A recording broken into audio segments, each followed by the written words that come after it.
श्री गोपाळ कृष्ण भगवान की जय. लीळा नंबर 293चा उर्वरित भाग.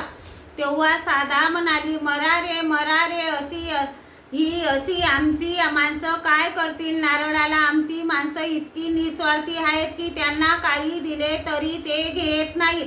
सर्वज्ञ म्हणाले, हे काय साधे हो, तुम्ही संसाराला कंटाळून आपलं भलं व्हावं म्हणून परमेश्वराला शरण गेल्या आणि प्राण्यालाही मरा असे म्हणतात. सर्वज्ञ म्हणाले, अपराध केला, आता राहा उभ्या एका पायावर.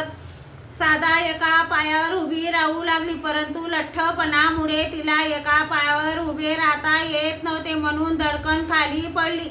मग बाईसांनी सर्वज्ञांना विनंती केली, बाबा, हिला एका पायावर उभे राहता येत नाही, तरी हिला दुसरी शिक्षा सांगा. मग सर्वज्ञांनी 100 दंडोत घालायला सांगितले. बाईसा म्हणाल्या, बाबा, अर्धे दंडोत मी घालू लागू. सर्वज्ञ म्हणाले, घालू लागा.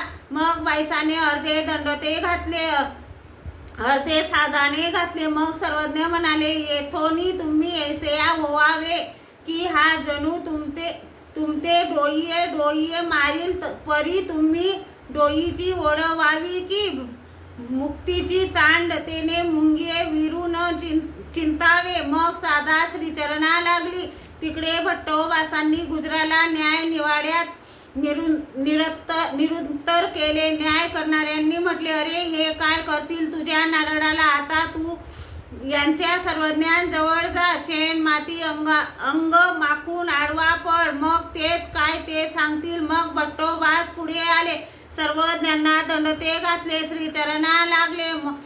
श्रीचरणा लागले, सर्व व्यवस्था सांगितली. मग त्या गुजराने अंगाला शेणमाती लावली, सर्वज्ञांसमोर आडवा पडला, विनंती पूर्वक म्हणाला, जी सभेने मला अपराधी ठरवलं, सर्वज्ञांनी माझ्या नारळाचा शोध लावून द्यावा. जी सर्वज्ञ म्हणाले, महात्मे हो, जा अंग स्वच्छ